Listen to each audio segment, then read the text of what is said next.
अस्सलाम वालेकुम स्टूडेंट्स। आज की जो हमारी असेसमेंट है वो है abdomen, anus and also for rectum. इसके ऑब्जेक्टिव्स में सबसे पहले हम डिस्कस करेंगे हेल्थ हिस्ट्री क्वेश्चंस, उनको परफॉर्म किस तरह किया जाता है for all these systems in which we discuss abdomen, anus and rectum. मजीद इसमें आ जाता है specific tools for physical examination for abdomen और आल्सो फॉर रेक्टम। जितनी भी असेसमेंट की जाएगी उन सब की हम लोग करेंगे at the and document findings. Document findings के बाद जो लिस्ट करेंगे जो चेंजेस आती हैं एजिंग प्रोसेस में, उसको हम लोग डिस्कस करेंगे। इस असेसमेंट के लिए सबसे पहले तो हमारे पेशेंट का ब्लैडर जो है वो कम्प्लीटली एम्प्टी होना चाहिए। Patient should be lying in spine position और हमारा जो रूम है वो मस्ट बी क्वाइट होना चाहिए। क्वाइट रूम में हम इजीली ऑस्कल्टेशन और परकशन को जो है वो सुन सकते हैं और परफॉर्म कर सकते हैं। इसके अलावा आ जाता है watch the patients face. Patient के फेस को नोटिस करते रहेंगे ड्यूरिंग एग्जामिनेशन। उससे क्या होगा, कोई भी साइंस ऑफ डिस्कम्फर्ट जो होंगे उसके फेशियल एक्सप्रेशन से हमें पता चल सकता है। Disorders in the chest will often manifest with abdominal system symptoms. It is always wise to examine the chest when evaluating an abdominal complaint. जो है चेस्ट और एब्डोमिनल, इनका एक को रिलेशनशिप है जिसमें जब हम लोगों ने चेस्ट को एग्जामिन करना है उसके साथ हमने एब्डोमिन को भी एग्जामिन करना है, और जब हमने एब्डोमिन को एवेल्युएट करना होता है उसके साथ हम चेस्ट को भी एग्जामिन करते हैं। On other side consider the inguinal rectal examination in males, और मेल के अंदर हम लोगों ने इनग्वाइनल और रेक्टल एग्जामिनेशन भी जो है वो परफॉर्म करना होता है। और फीमेल्स में consider the pelvic and rectal examination, और फीमेल के अंदर हम पेल्विक और रेक्टल एग्जामिनेशन परफॉर्म करेंगे। इस क्राइटेरिया के अकॉर्डिंग हम ये पूरी असेसमेंट करेंगे जिसमें सबसे ऊपर हमारे पास आ जाता है स्ट्रक्चर एंड फंक्शन को डिस्कस करेंगे। सब्जेक्टिव डाटा होगा, ऑब्जेक्टिव डाटा, और उसके बाद में abnormal findings. Structure and function में तो बेसिकली हम लोगों ने पहले उसके स्ट्रक्चर को अंडरस्टैंड करना है, एब्डोमिनल कैविटीज़ देखनी है, एब्डोमिनल मसल्स देखने हैं। इंटरनल एनाटॉमी में हमारे पास आ जाता है सॉलिड विस्ट्रा। सॉलिड विस्ट्रा में हमारे पास कौन से ऑर्गन्स होते हैं, जिसमें लिवर आ जाता है, पेनक्रियाज आ जाता है, spleen, adrenal glands, kidney, ovaries and uterus. हमने एब्डोमेन के 9 क्वाड्रेंट रीजन्स बना दिए। उन रीजन्स में हमने आइडेंटिफाई करना है कि कौन सा ऑर्गन कौन से रीजन में है, कौन से क्वाड्रेंट में है, ताकि हमें जो असेसमेंट है वो परफॉर्म करने में आसानी हो। सबसे पहले आ जाता है सबसे पहले हम देखते हैं mid clavicular lines. Mid clavicular lines को राइट और लेफ्ट, इसके अकॉर्डिंग हमने इसकी बिल्कुल इसके नीचे जो है हम लोगों ने उसके रीजन्स डिवाइड कर लिए। अब मिड क्लेविकुलर लाइन के अकॉर्डिंग आप लोग देखें तो सबसे पहले ऊपर आ जाता है एपिगैस्ट्रिक रीजन, अम्बिलिकल रीजन और हाइपोगैस्ट्रिक रीजन। इसके अलावा साइड पे आ रहा है राइट हाइपोकॉन्ड्रिक, और इस साइड पे आ रहा है left hypochondriac region, right lumbar region, left lumbar region, और इस साइड पे राइट इनग्वाइनल रीजन और लेफ्ट इनग्वाइनल रीजन। मज़ीद हम लोग इन्हीं पिक्चर्स के ज़रिए अंडरस्टैंड करेंगे कि हमारे कौन से ऑर्गन जो हैं वो इनमें आ रहे हैं। फॉर एग्जांपल एपिगैस्ट्रिक में कौन सा रीजन आ रहा है, अम्बिलिकल में कौन सा आ रहा है, राइट लंबर रीजन में कौन सा ऑर्गन आ रहा है। ओके, इंटरनल एनाटॉमी में होलो विस्ट्रा कौन कौन से हैं जो खाली स्पेसिस की तरह हैं, stomach, gall bladder, small intestines, colon and bladder. Internal anatomy जिसमें लीवर आप देख सकते हैं किस साइड पे पड़ा हुआ है, स्प्लीन हमें नज़र आ रही है कहाँ पे है, स्टमक हमें पता चल रहा है कहाँ पे है, गॉल ब्लैडर और असेंडिंग कॉलन, इसके अलावा डिसेंडिंग कॉलन, स्मॉल इंटेस्टाइन, और यहाँ पे आप देख सकते हैं सीकम, और ये एरिया हो गया सीकम। उसके अलावा आ जाता है अपेंडिक्स, और यहाँ पे आ गया ब्लैडर। इसके अलावा सिग्मॉइड कोलन और प्यूबिक सिम्फसिस। ये सारी चीज़ें इस तरह है जब हम इसको क्वाड्रेंट्स में डिवाइड करेंगे, और क्वाड्रेंट्स में डिवाइड करने के बाद हमारे पास किस तरह ऑर्गन जो है उनकी डिवीजन होती है। Okay, abdominal wall divided into 4 quadrants. Abdominal wall जो है उसको 4 बेसिक क्वाड्रेंट्स में डिवाइड किया गया। Right upper quadrant, left upper quadrant, right lower quadrant, left lower quadrant. Okay, इस पिक्चर में भी इसी तरह क्वाड्रेंट्स को आप देख सकते हैं कौन सा क्वाड्रेंट कहाँ पे आ रहा है। अब इसके अंदर हमें ऑर्गन्स का पता चलेगा। राइट अपर क्वाड्रेंट में हमारे पास आ रहा है लिवर, गाल ब्लैडर, ड्यूडिनम जिसको स्मॉल इंटेस्टाइन भी कहा जाता है, हेड ऑफ पेनक्रियाज आ रहा है, right kidney and adrenal, hepatic flexure of colon और part of ascending and transverse colon. Left upper quadrant, left lobe of liver, stomach, spleen, left kidney and adrenal, body of pancreas, splenic flexure of colon, parts of transverse and descending colon. Right lower quadrant में हमारे पास आ रहा है caecum, appendix, section of the ascending colon, right ovary, right fallopian tube, right ureter, right spermatic cord and part of uterus if uterus is enlarged. अगर uterus जो है वो एनलार्ज्ड है फिर हमें पार्ट ऑफ यूट्रस भी जो है वो राइट लोअर क्वाड्रेंट में नजर आएगा। ओके जी, left lower quadrant, sigmoid colon, part of descending colon, left ovary, left fallopian tube, left ureter, left spermatic cord and part of uterus if enlarge. इसमें भी अगर यूट्रस आपका एनलार्ज है तो ही हमें जो है हम उसकी लोकेशन को आइडेंटिफाई कर सकते हैं। सब्जेक्टिव डाटा के लिए जो हमने हेल्थ हिस्ट्री क्वेश्चंस होते हैं वो एपेटाइट के बारे में पूछ सकते हैं, डिस्फेजिया के बारे में पूछ सकते हैं, फूड इंटॉलरेंस के बारे में, एब्डोमिनल पेन के बारे में और मजीद नोजिया, वॉमिटिंग एंड रिगर्जिटेशन के बारे में। और हम इसमें पूछ सकते हैं बावल हैबिट्स के बारे में, एब्डोमिनल हिस्ट्री के बारे में, और इसके अलावा हम इसमें पूछ सकते हैं मेडिकेशंस के बारे में और न्यूट्रिशनल असेसमेंट के बारे में। एपेटाइट बेसिकली हम लोगों ने भूख के बारे में डिस्कस करना होता है पेशेंट से कि उसको बहुत ज़्यादा भूख लगती है या उसमें उसकी बॉडी में किसी किस्म की प्रॉब्लम्स हो तो वो हम लोग उसके साथ डिस्कस कर सकते हैं, उसे पूछ सकते हैं, उसे क्वेश्चंस कर सकते हैं पेशेंट से। डिस्फेजिया बेसिकली एक मेडिकल टर्म होती है जो कि जिसमें वो प्रॉब्लम ये होती है कि स्वेलोइंग डिफ़िकल्टी होती है पेशेंट को। और उसके अलावा आ जाती है हम फूड इंटॉलरेंस के बारे में हिस्ट्री लेंगे पेशेंट की, अगर उसको इनमें से कोई भी प्रॉब्लम है then we will move further. मजीद हमारे पास सब्जेक्टिव डाटा में क्वेश्चंस आ जाते हैं for heartburn, rectal bleeding, haemorrhoids, previous surgeries के बारे में, वेट गेन और वेट लॉस। ऑब्जेक्टिव डाटा में हम लोगों ने जो फिजिकल एग्जामिनेशन परफॉर्म करना है उसके लिए हम लोगों ने प्रिपरेशन जो करनी है लाइटिंग एंड ड्रेपिंग होनी चाहिए। Measures to enhance body abdominal wall relaxations, ऐसे मेजर्स होने चाहिए जिनसे हमारी एब्डोमिनल वॉल जो वो रिलैक्स हो सके। हमारे बेसिक इक्विपमेंट कौन से इसके लिए रिक्वायर्ड है? Stethoscope, small centimetre ruler, skin marking pen, alcohol swab, और इसके अलावा एक स्टेथोस्कोप होना चाहिए, marking pen, ruler, paper for documentation. जो भी हम नोट डाउन कर रहे हैं उसको राइट डाउन भी करेंगे। पेशेंट को लाए लिटाना चाहिए ऑन बैक, जिसको हम स्पाइन पोजीशन कहते हैं, पिलो अंडर हेड, नी स्लाइटली फ्लेक्स्ड। उसके हेड के नीचे पिलो होना चाहिए और नीज जो है उसके स्लाइटली फ्लेक्स्ड होने चाहिए। मजीद पेशेंट का ब्लैडर जो है वो कम्प्लीटली एम्प्टी होना चाहिए। शॉर्ट फिंगर नेल्स हमारे होने चाहिए। Proper light, privacy maintain, for example side screen. कोई भी एग्जामिनेशन परफॉर्म करना हो तो हम साइड स्क्रीन को लाजमी मेंटेन करते हैं ताकि पेशेंट की प्राइवेसी मेंटेन रहे, वो कंफर्ट रहे, उसका हमारे साथ ट्रस्ट बिल्ड रहे। सीक्वेंस ऑफ असेसमेंट, एब्डोमिनल के लिए स्पेसिफिक सीक्वेंस है असेसमेंट का, जिसमें सबसे पहले आ जाते हैं inspection, auscultation, percussion and palpation. Okay जी, इंस्पेक्ट द एब्डोमेन। एब्डोमेन की इंस्पेक्शन जो हम करेंगे उसमें कॉन्टोर चेक करेंगे, सिमेट्री चेक करेंगे और अम्बलाइकस चेक करेंगे, जिसमें हम लोगों ने नोट डाउन क्या करना है, स्किन की पिगमेंटेशन, लीजन, स्टेरा, एलिवेटेड, डिप्रेस्ड और टर्गिटी उसकी असेस करेंगे।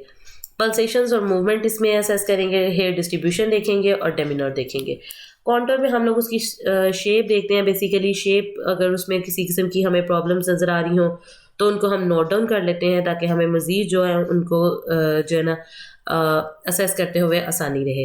डेमिनर बेसिकली क्या होता है कि कोई भी हम प्रेशर डाल रहे हैं वो उसको इजीली बियर करने की जो कैपेसिटी होती है ना उसको कहते हैं। Inspect abdominal contour. अब यहाँ पे आप देख सकते हैं कि जो नर्स है ये उसके एब्डोमिनल कॉन्टोर को असेस कर रही है, उसकी शेप को देख रही है। Auscultate the abdomen, bowel movements जो है वो है 5 to 35 पर मिनट। इंक्रीज और डिक्रीज एब्सेंट बावल मूवमेंट्स हो सकती हैं। मजीद बोर्बोगेमस साउंड्स हो सकती हैं और साइलेंट एब्डोमेन हो सकता है और वेस्कुलर साउंड बर्ड्स आ सकते हैं। हमें ये सारा हम लोगों ने ऑस्कल्टेशन में जो है इसको अंडरस्टैंड करना है। बोर्बोगेमस बेसिकली क्या होते हैं कि ये गार्गलिंग नॉइस होते हैं जो कि फ्लूइड या फिर किसी गैस की वजह से उसकी मूवमेंट की वजह से साउंड प्रोड्यूस होता है। उसके अलावा आ जाता है पर्कस द एब्डोमेन। जब एब्डोमेन को पर्कस करना है, जनरल टेम्पेनी साउंड हम लोगों ने सुनना है, लिवर स्पैन देखेंगे, यूजुअल टेक्निक अप्लाई करेंगे, स्क्रैच टेस्ट अप्लाई करेंगे। सप्लिनिक डलनेस वॉइस हियर करेंगे, उसको सुनेंगे ऑन परकशन। उसके अलावा कॉस्ट ऑफ वर्टिब्रल एंगल देखेंगे फॉर टेंडरनेस और स्पेशल प्रोसीजर्स जो है फ्लूइड वेव और शिफ्टिंग डलनेस इनको परफॉर्म करेंगे और इनको लिसन करेंगे for with the percussion. Auscultation में बेसिकली क्या होता है, एक्टिव बावल साउंड्स होते हैं जिसकी नॉर्मल रीडिंग जो है वो 5 to 35 पर मिनट होती है। हाइपो एक्टिव 4 मिनट में आती है और ये लेस देन होती है लेस देन 4 मिनट। और इसके अलावा इसमें क्या होता है, पोटाशियम, पैरालाइटिक इलियस और chronic use of laxatives. Chronic use of laxatives की वजह से हमें हाइपो एक्टिव वॉइस जो है वो ऑस्कल्टेशन पे सुनने को मिलती है। हाइपर एक्टिव साउंड्स क्या होती है, किसी भी डिसेंट्री की वजह से, diarrhoea, early signs of intestinal obstruction की वजह से भी हो सकती है। ब्रूड्स जो साउंड होती है जिसको हम लोग कहते हैं ब्लोइंग साउंड जो होती है वो हमें सुनाई देती है अयोटा, रीनल, इलियक और मज़ीद इस वजह से भी हो सकती है फ्रिक्शन ड्रप, और obstruction two layers of organs rubbing each other. Friction रब साउंड हमें ऑस्कल्टेशन पे सुनाई दे सकती है जब टू ऑर्गन लेयर जो है वो रब कर रही हो एक ही जगह पे, तो हमें ये वॉइस जो है ये सुनाई देती है। सो गट साउंड्स में क्या होता है, सबसे पहले तो हम स्ट्रेथ का डायफ्राम यूज़ करेंगे जिससे हम साउंड्स को अंडरस्टैंड करेंगे और लिसन करेंगे। Normal gut sounds are gurgling जो कि 5 to 35 पर मिनट होती है। उसके अलावा बोर्बोगेमिस जो कि प्रोड्यूस होती है किसी भी गैस की वजह से, फ्लूइड की वजह से, रम्बलिंग साउंड होती है और कॉज बाय गैस मूविंग। इसके अलावा इसको स्टमक ग्रॉलिंग भी कहा जाता है। मोस्टली लाउड होती हैं, इजीली ऑडिबल साउंड्स होती हैं, दे आर नॉर्मल टू, ये भी नॉर्मल होती हैं। हाई पिच साउंड क्या होती हैं, tinkling, rain drops in a barrel sounds are a sign of early intestinal obstruction. अगर टिंकलिंग साउंड हाई पिच्ड होगी और इसको कहा जाता है इंटेस्टाइनल ऑब्स्ट्रक्शंस। उसके अलावा आ जाता है suction splash. A loud sound like splashing water is often heard without a stethoscope as the patient moves from side to side. अगर पेशेंट मूव होता है उसके पेट से जो आवाज़ हमें सक्शन स्प्लैश उसे कहा जाता है, लाउड साउंड होती है और स्टेथोस्कोप के बगैर ये सुनी जा सकती है, ऑडिबल होती है और उसको कहा जाता है suction splash. It occurs when the abdomen is filled with air, जब एब्डोमेन जो है वो हवा के साथ, गैस के साथ भरा होगा। And indicates delayed gastric emptying from an obstruction और गैस्ट्रिक डायलेशंस, और वो हमें इंडिकेट कर रहा है किसी किस्म की गैस्ट्रिक डायलेशंस हो सकती है फ्रॉम विद एनी ऑब्स्ट्रक्शंस, किसी भी ऑब्स्ट्रक्शन की वजह से।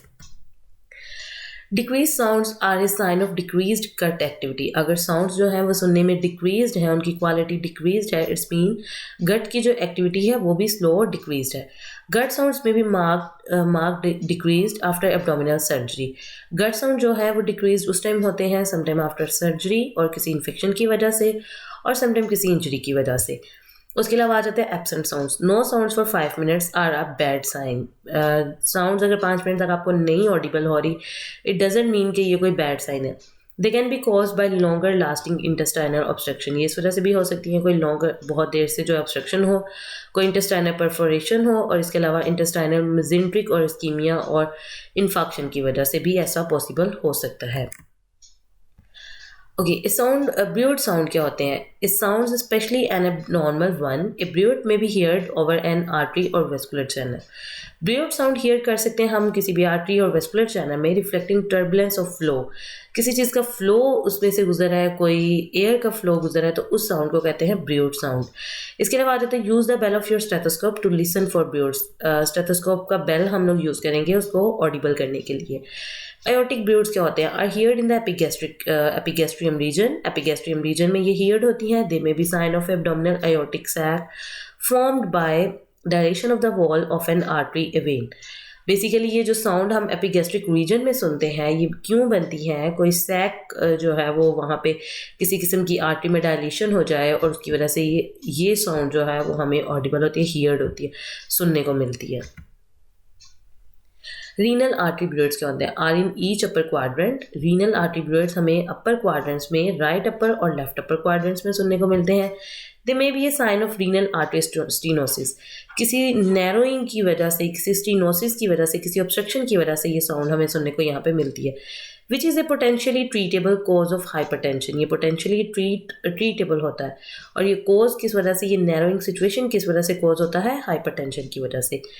उसके अलावा आ जाता है इलियक फीमोरल ब्लूइड्स क्या होते हैं? Are in the lower quadrants. ये हमें मिलते हैं लोअर क्वाड्रेंट्स में। This may be a sign of peripheral arteriosclerosis, और ये साइन होता है हमारी पेरिफ्रीज जो है उनमें आर्थीरोसेक्लोसिस की कॉम्प्लिकेशन जो है वो अक्कर हो सकती हैं। Okay, for percussion, to determine the size of solid organs and presence of masses, fluids and gas, tympanic sound, percuss in all 4 quadrants, percuss for liver, percuss for spleen, percuss bladder if indicated. हम percussion perform करेंगे liver पे, spleen पे और bladder पे अगर हमें ज़रूरत है। Basically हमने चारों quadrants पे percussion apply करनी है। The techniques for percussion. सबसे पहले तो tympanic drum like sound produced by percussing over air filled structures. जब air filled structures के ऊपर हम percuss करेंगे, percussion perform करेंगे तो हमें drum like sound जो है वो सुनने को मिलेगी। Dull sounds that occur when a solid structure. जब कोई solid structure होगा जैसे liver है वहाँ पे हमें dull sound सुनाई देगी, और fluid जैसे कि ascites lies beneath the region being examined, वहाँ पे हमें dull sound सुनाई देगी। Special note should be made if percussion produces pain. अगर परकशन पे पेन पेशेंट को फील हो रही है which may occur if there is underlying inflammation, अगर हम परकशन परफॉर्म कर रहे हैं और पेशेंट को पेन महसूस हो रही है तो इट्स मीन वहाँ पे किसी किस्म की इन्फ्लेमेशन है और पेरिटोनाइटिस किसी किस्म का इन्फेक्शन है। Percussion, percussing the body gives one of three notes. Percussing the body जो है हमें 1 से 3 नोट्स देता है। सबसे पहले टेम्पेनी, रेजोनेंस और डलनेस साउंड।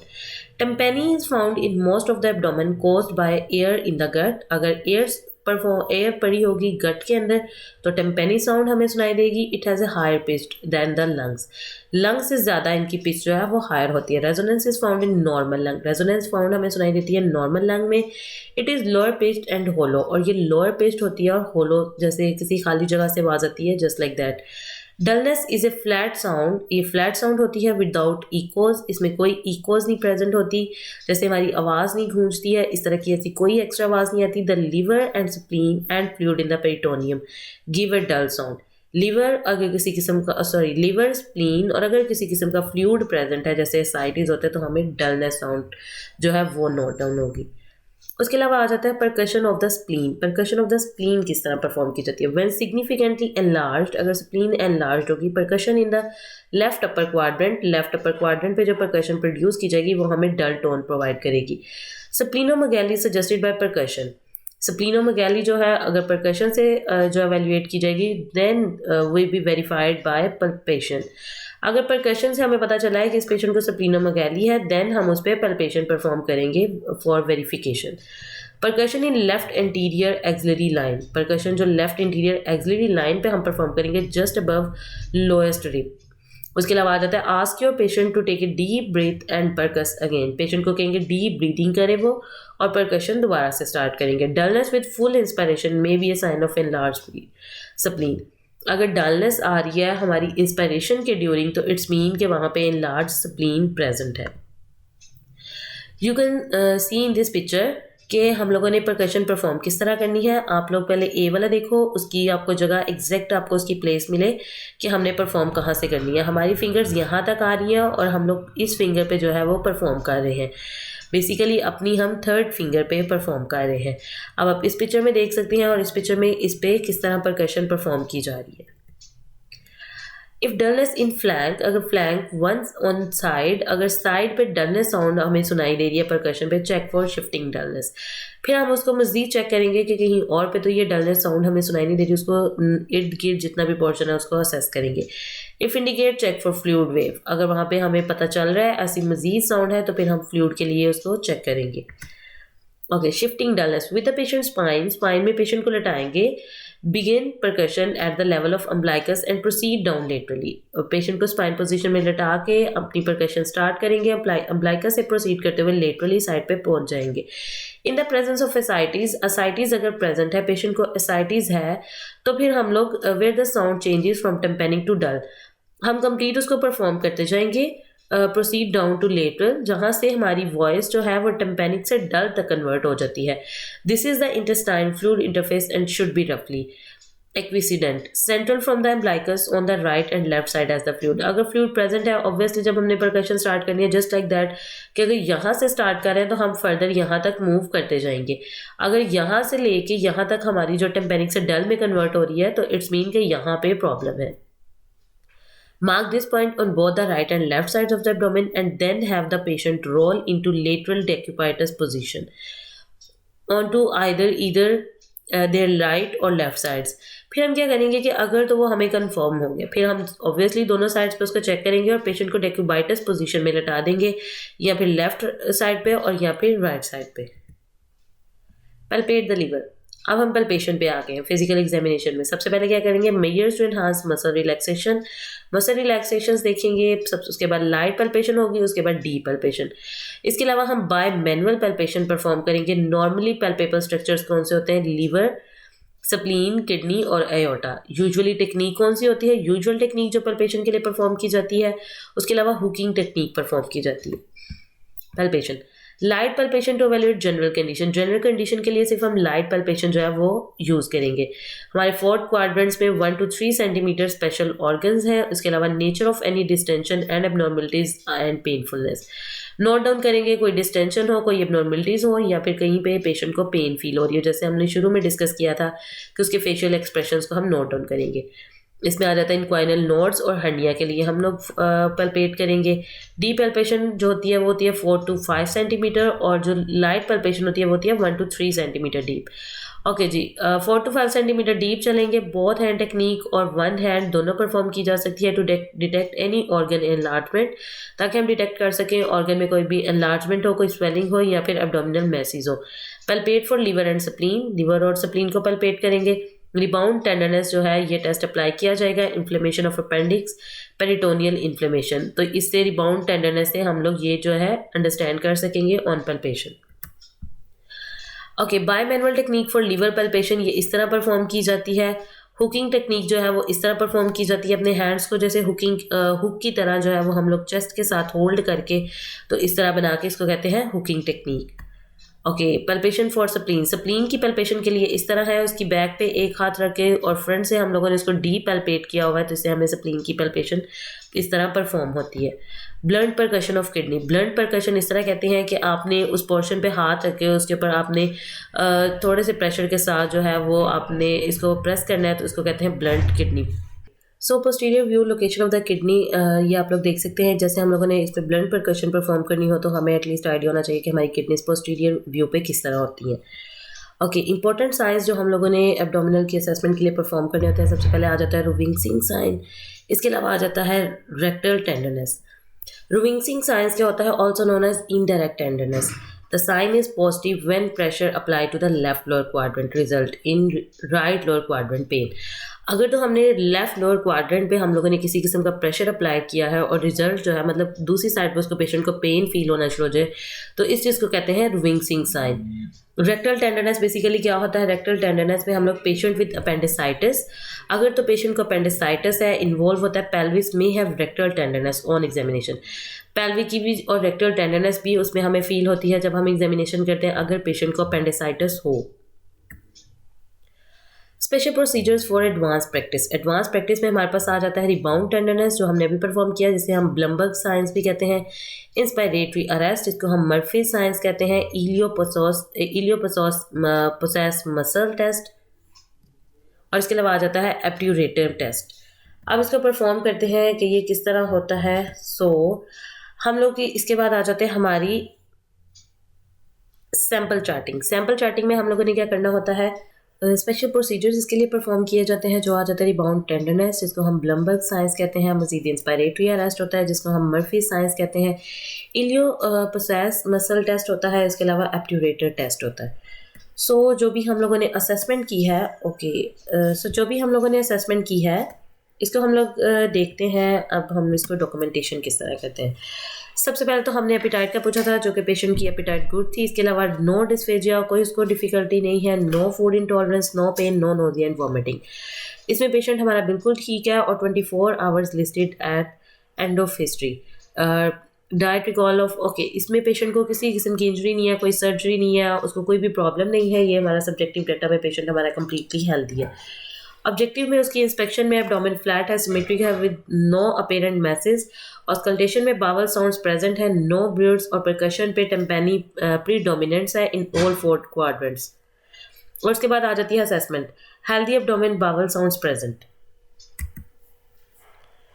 एबनॉर्मल फाइंडिंग्स में आ जाती है हमारे पास ओबेसिटी हो सकती है, एयर और gas, ascites, ovarian cyst, pregnancy, feces और ट्यूमर की चांसेस हो सकते हैं। उसके अलावा अम्बिलिकल हर्निया, एपिगैस्ट्रिक हर्निया और इंसिजनल हर्निया हो सकता है पेशेंट को। इसके अलावा सक्शन स्प्लैश के जो साउंड है वो हम सुन सकते हैं। हाइपोएक्टिव बावल साउंड्स हो सकती है, हाइपर एक्टिव बावल साउंड्स को सुन सकते हैं और हाइपोएक्टिव साउंड्स को। एबनॉर्मल फाइंडिंग्स में मजीद आ जाता है एनलार्ज लिवर, जिसको हम हेपेटोमेगाली कहते हैं, enlarge nodular liver, enlarge gall bladder और एनलार्ज स्प्लीन, जिसको स्प्लीनोमेगाली भी कहा जाता है। एनलार्ज किडनी और आयोटिक एनोरिज्म हो सकती है पेशेंट को। Examination of the anus and rectum, this information is sometimes included with the abdominal assessment and at times with assessment of the male and female genitalia. ये examination हमारे लिए basically important होती है जब हमने एग्जामिनेशन असेसमेंट परफॉर्म करनी हो female और मेल के जेनिटेलिया के लिए। जिसमें हमारे जनरल प्रिंसिपल्स क्या होते हैं। Anal canal is the final segment of digestive system. Anal canal को जब हमने जो डाइजेस्टिव सिस्टम के असेसमेंट के ड्यूरिंग जो फाइनल असेसमेंट होती है वो होती है एनल कैनाल की। It measures from 2.5 centimetre to 4 centimetre long. It is lined with skin. ये स्किन होती है यहाँ पे दैट कंटेन्स नो हेयर, और यहाँ पे कोई हेयर्स नहीं होते, और sebaceous glands but does contain many somatic sensory nerves। But यहाँ पे काफ़ी somatic sensory nerves present होती हैं that make it very sensitive on touch। Within the anus or the two sphincters that normally hold the anal canal closed except when passing gas and feces। Basically होता है कि ये sphincters muscles होते हैं, जब feces और gas जो है पास होनी होती है ये ओपन और क्लोज्ड होते रहते हैं। Examination of anus and rectum में हमारी हिस्ट्री हम लोगों ने पेशेंट से जो पूछनी है, उसकी बावल हैबिट्स पूछनी है, उसमें कोई चेंजेस होती हैं उसके बारे में कंसिडर करना है। Characters of stool, characteristics of stool के बारे में पूछना है, उसमें ब्लड तो नहीं आता, डायरिया, लूज स्टूल है, कॉन्स्टिपेटेड है, रेक्टल पेन हो सकती है, कंप्लेंट ऑफ कॉन्स्टिपेशन, डायरिया, इसके बारे में हम हिस्ट्री ले सकते हैं। हेमोरॉइड्स के बारे में, स्क्रीनिंग के बारे में, जो पर रेक्टल जो प्रोटोस्कोपी जिसको कहते हैं, इस तरह की कोई स्क्रीनिंग एग्जामिनेशन हुआ हो और पेशेंट हमारा किसी किस्म के लैक्सेटिव्स लेता हो या प्रोस्टेट प्रॉब्लम्स हो, उसको हमने हिस्ट्री में कंसिडर करना है। इस तरह से रिलेटेड क्वेश्चंस जो है पेशेंट से पूछ लें। उसके बाद हमारे पास आ जाता है रेक्टल एग्जामिनेशन। मेल और फीमेल में, मेल में लेटरल और स्टैंडिंग पोजीशन में बनाएंगे, रेस्टिंग ऑन ए टेबल, जो हमारा टेबल है उसके ऊपर स्टैंडिंग अपर बॉडी और resting on A table. Upper body part जो है उसके लिए स्टैंडिंग होगा। लेफ्ट लेटरल में भी हम उसको एग्जामिन कर सकते हैं। फीमेल में नॉर्मली क्या होता है, लिथोटमी पोजीशन में हम फीमेल को असेस करते हैं। Then inspection palpation males and females में, बोथ में। ओके, रेक्टल एग्जामिनेशन में, rectal examination in man, inspect the perineal areas, palpate the anal canal, rectum and prostate. Male के अंदर सबसे पहले इंस्पेक्ट करेंगे, फिर पल्पेट करेंगे एनल कैनाल को, रेक्टम को और प्रोस्टेट को। If the patient can not stand, examine the genitalia before doing the rectal examination. अगर पेशेंट खड़ा नहीं हो सकता तो पहले हम जेनिटिलिया को असेस करेंगे, देन हम परफॉर्म करेंगे rectal examination. Genital and rectal examination in women, examine the external genitalia, vagina and cervix. obtain a pap smear, जिसको हम लोग कहते हैं a sample of secretions and superficial cell of the urine, cervix and uterus। हम लोगों ने जो sample लेना है secretions का, उसको टेस्ट को कहते हैं पैप स्मीयर, और उसको डिटेक्ट किया जाता है under microscope for abnormal cells. उसके अलावा पल्पेट करेंगे यूट्रस, एडिनेक्सा, ओवरीज को। Do a rectovaginal and rectal examination. Inspection पे हम लोगों ने क्या करना है, पोजीशन हम लोगों ने पेशेंट की मेंटेन करनी है, जो कि लिथोटमी पोजीशन होती है फीमेल की। इसके अलावा पेशेंट मेल की भी पोजीशन जैसे मैंने पहले डिस्कस की, इसी तरह मेल की पोजीशन को भी मेंटेन करेंगे। एक्सेप्ट प्रीनियल टिश्यूज़ को असेस करेंगे, बटक्स एरिया को असेस करेंगे, सैक्रोकॉक्सिजियल एरिया को असेस किया जाएगा, इंस्पेक्ट किया जाएगा। हम इंस्पेक्ट किस लिए करेंगे, कोई lumps, lesions, rashes, redness, inflammation, haemorrhoids, pigmentation अगर वहाँ पे प्रेजेंट है तो we must note down. Ask client to bear down prolapse of rectum और हेमोरॉइड्स। क्लाइंट को कहेंगे बियर डाउन, थोड़ा सा नीचे को बेंड हो सकता है, जिसके लिए हमें प्रोलैप्स ऑफ रेक्टम और हेमोरॉइड्स के लिए हम नोट डाउन कर सकते हैं। On palpation surrounding tissue for lumps and tenderness, per rectal examination, anal sphincter, tone, grasps, laxity. हम लोगों ने क्या करना है, जो नियर उसके लम्प्स एंड टेंडरनेस उनके लिए पल्पेट करेंगे। इसके अलावा स्फिंक्टर को हम लोग एक दफ़ा पल्पेट करके देखेंगे। Rectal wall irregularity, tenderness, nodular lesions अगर प्रेजेंट है तो we must note down. Prostate gland round heart shaped, prostate gland क्या होता है, राउंड होता है, हार्ट शेप्ड होता है, 2.54 सेंटीमीटर होता है, फिम एंड नॉन टेंडर होते हैं। Palpable on interior rectal wall, जब हम इंटीरियर साइड की रेक्टल वॉल को पल्पेट करेंगे उसके साथ हम इसको भी पल्पेट करेंगे। Observe faecal matter on gloved finger for colour, blood and consistency. जो फीकल मैटर है उसको हम ऑब्जर्व करेंगे अपनी फिंगर के साथ, उसकी कलर, कंसिस्टेंसी और कोई भी ब्लड के डॉट्स हो तो उसको नोट डाउन करेंगे। उसके बाद आ जाता है हमारे पास haemorrhoids. With increased venous portal pressure vein can enlarge, venous portal pressure की वजह से वेन एनलार्ज हो जाती है, उसको कहते हैं हेमोरॉइड्स। दिस इज ए हेमोरॉइड और ए वेरिकोसिटी, इसको हेमोरॉइड भी कहते हैं और वेरिकोसिटी भी कहते हैं। External hemorrhoids occur below the anorectal junction, external hemorrhoids होते हैं वो एनोरेक्टल जंक्शन से नीचे होते हैं। Each and bleed with defecation, during defecation जब आप स्टूल पास कर रहे होते हैं उस टाइम आपको ब्लीडिंग भी हो सकती है और ईचिंग भी हो सकती है। Painful and swollen with thrombosis, painful और स्वॉलन होते हैं और उसमें चांसेस होते हैं थ्रोम्बोसिस के भी। Resolve and leave flabby, flabby का मतलब होता है लूज, स्किन टॉप अराउंड और एनल ओपनिंग, इसकी वजह से एनल ओपनिंग पे ये सारी पोजीशंस हमें होती हैं और मसल्स वहाँ के क्या होते हैं, लूज हो जाते हैं, फ्लैबी हो जाते हैं। बेसिकली स्किन ओके उसके अलावा आ जाता है internal haemorrhoids originate above anorectal junction. जो एक्सटर्नल है वो बिलो एनोरेक्टल जंक्शन होता है, जो इंटरनल होते हैं वो अबव होते हैं। Covered with mucosa, internal haemorrhoids covered होते हैं विद म्यूकोजा के साथ, may appear as red mass with pressure Valsalva in heart abnormalities. और क्या होता है, अपीयर होते हैं रेड मास की रेड मास के साथ, और क्या होता है प्रेशर वहाँ पे विद प्रेशर की वजह से, और इनकी वजह से क्या होता है कि पेशेंट को प्रेशर फील होता है। वल्सल्वा इन हार्ट एबनॉर्मेलिटीज, जैसे जो एबनॉर्मेलिटीज होती है हार्ट में जिसको कहा जाता है वल्सल्वा, जस्ट लाइक दैट। उसके अलावा आ जाते हैं gastrointestinal variations due to age. Age के साथ क्या होता है, should not affect GI function unless associated with the disease process. जब तक कोई डिजीज प्रोसेस ना हो तब तक हमारा जीआई फंक्शन जो है वो डिस्टर्ब नहीं होता। डिक्रीज हो सकती है salivation, sense of taste, gastric acid secretions and oesophageal emptying. Liver size decrease हो सकता है, बैक्टीरियल फ्लोरा जो है उसकी वजह से भी सारा कुछ डिक्रीज हो सकता है। इंक्रीज हो सकती है कॉन्स्टिपेशन रेशियो जो है वो ओल्डर पर्सनस में इंक्रीज हो सकती है। इसके साथ जीआई वेरिएशंस विद प्रेगनेंसी वो भी नोट डाउन कर लेते हैं। Decrease in gastric mobility decrease हो जाती है इनमें। हाई इंसिडेंस होता है एनवी रेशियो ऑफ प्रेगनेंसी। इसके अलावा आ जाता है हार्मोन्स एंड हार्टबर्न और एसिड रिफ्लेक्स, इसके इंसिडेंस जो है वो ज़्यादा होते हैं। बावल साउंड जो है वो डैमेज्ड हो जाती है प्रेगनेंसी में, और इसके अलावा एनलार्ज हो जाती है उनकी यूट्रस, डिस्प्लेसिंग इंटेस्टाइन, लीनिया नाइगीरा, जो उसकी बैली पे एक डार्क लाइन बन जाती है उसको कहते हैं pigmentation of abdomen mid line जो कि होती है। उसके अलावा स्टेराई ग्रेविडम, ये वाली कंडीशंस जो है उसकी प्रेगनेंसी में हो सकती हैं। Thank you so much students, और इसके साथ हमारी असेसमेंट ऑफ एब्डोमेन वाला चैप्टर जो है वो कंप्लीट हो गया। कोई भी आपकी क्वेरीज हो तो यू कैन आस्क क्वेश्चंस, और थैंक यू सो मच।